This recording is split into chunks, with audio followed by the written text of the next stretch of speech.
cara orang itu membuang tangannya.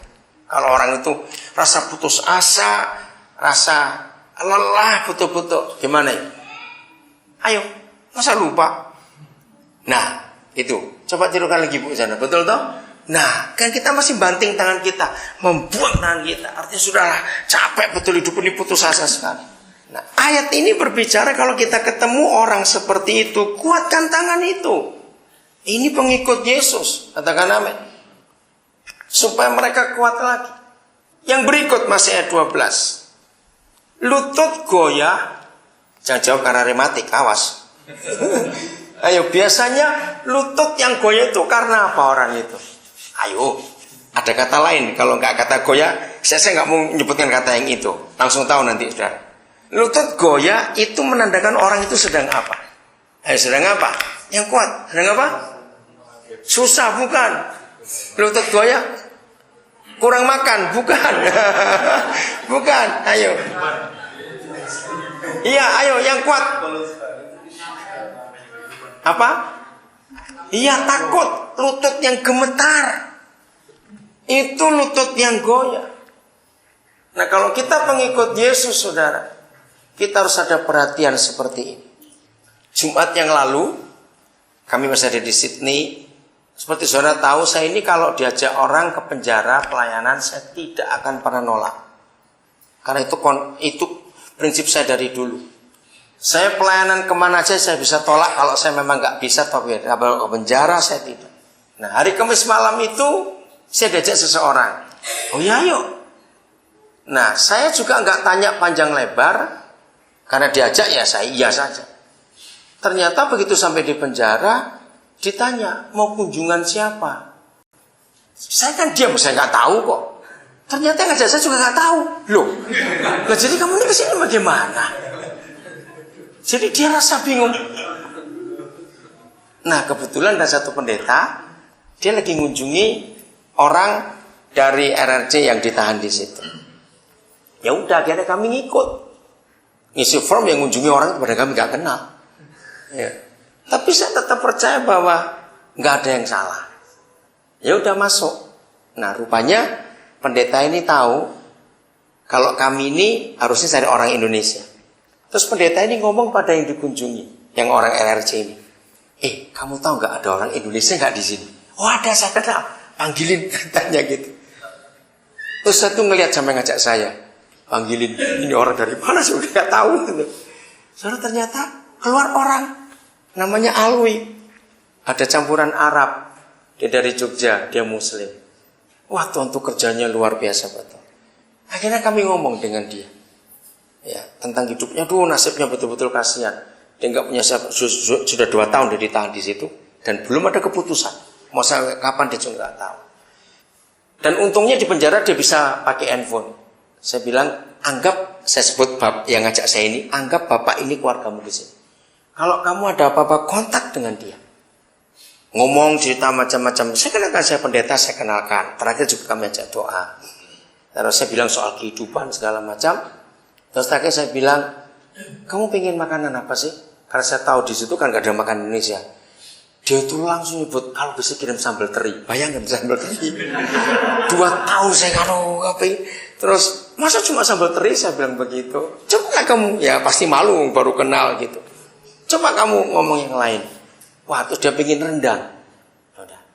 Nah, waktu kami pulang, yang ngajak saya bilang, kamu tuh tanya yang berat-berat, rendang dapat dari mana?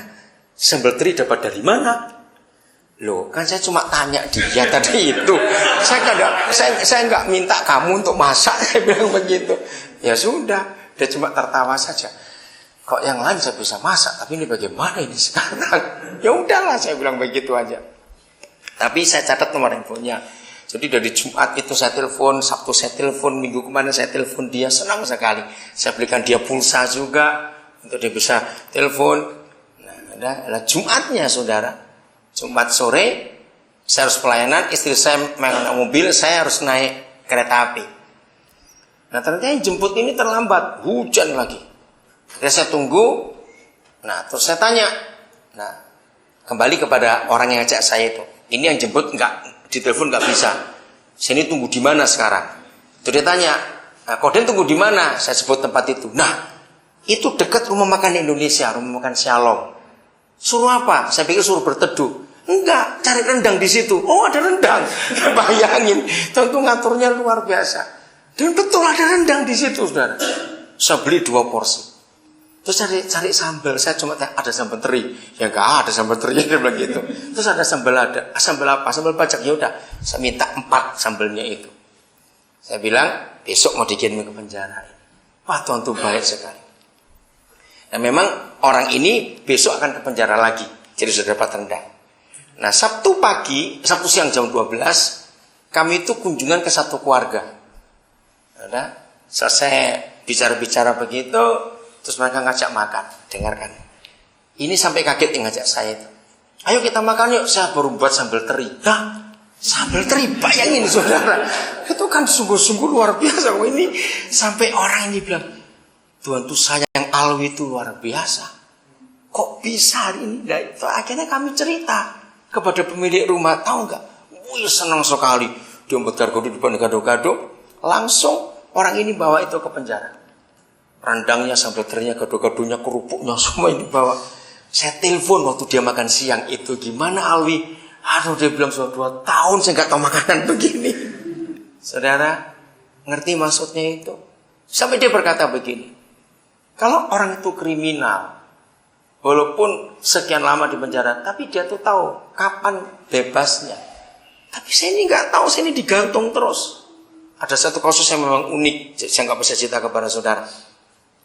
Waktu dia ngomong gitu, saya pikir kasihan juga, dia nggak tahu keputusan sampai kapan dia di situ. Oke. Nah, jadi saudara, kalau saudara ketemu orang yang putus asa ketika tangannya lemah, tangannya dijatuhkan, lututnya gemetar, kuatkan dia. Jangan makan dimaki-maki, itu salahmu sendiri. Kenapa kamu begitu? Jadilah pengikut Yesus yang baik. Amin. Ayat 13-nya. Ini terjemahan yang kurang tepat. Dan luruskanlah jalan bagi kakimu, sehingga yang pincang jangan terpelecok. Saudara, di dalam kejiwaan, ya dalam psikologi, saudara akan tahu, orang itu tanpa sadar kalau sedang mengikuti seseorang, walaupun dia nggak suka, lama-lama dia bisa nirukan nggak? Bisa. Ngerti maksudnya? Nah, itu arti ayat ini. Kalau jalan kita nggak lurus, miring-miring, maka orang di belakang kita akan miring-miring juga. Karena kita ini di depan. Ngerti maksudnya? Nah, ini Kristen, saudara. Ini murid Yesus. Ada banyak orang kan meniru kita dalam hidup ini. Bagaimana cara kita berjalan? Orang-orang di belakang kita ngikuti. Nah, kalau kita jalannya nggak lurus, perhatikan kata ini unik sekali. Sehingga yang pincang jangan terpelecok. Artinya, di belakang kita ada orang-orang yang jalannya nggak lurus. Sudah pincang, terpelecok lagi, hancur sudah dia kalau begitu. Nah, itulah hidup kita. Bagaimana orang-orang akan mengikuti kita dalam hidup ini? Maka itu perlu sekali kita meluruskan jalan kaki kita. Tetapi mereka jadi sembuh. Saya masih ingat tahun 70-an yang lalu, waktu kami melayani satu desa di Jawa Timur, salah satu tim kami itu benci betul lagu dangdut. Wah, dia tuh nggak suka. Saya tuh nggak pernah ketemu ada orang nggak suka lagu sampai kayak dia itu, betul-betul bisa marah, nggak suka benar. Sampai saya bilang, ya sudah, kamu nggak suka nggak usah dengerin, gitu loh. Ya kalau ada orang, jadi kalau ada orang apa itu mau mendengar lagu itu dia juga nggak suka. Nah, kami di desa itu 4 hari, saudara. 4 hari, ya kami mandinya di sumur, jadi mandinya rame-rame begitu ada di desa. Nah, tetangga sebelah itu pagi-pagi sudah putar lagu dangdut kencang sekali. Nah, hari terakhir besok kami mau berangkat. Ini kami lagi mandi bareng-bareng. Kami semua jadi tertawa rame. Kenapa? Tiba-tiba sambil dia nimba air, dia itu bersenandung lagu dangdut. Ketika kami tertawa, dia nggak sadar. Dia itu nggak sadar. Ketika kami tertawa, dia baru sadar. Ngerti maksudnya? Nah, karena 4 hari dengar terus, lama-lama ngikut juga tanpa dia sadar. Karena dia nggak sadar ikut. Wah, kami tertawa betul melihat dia seperti itu.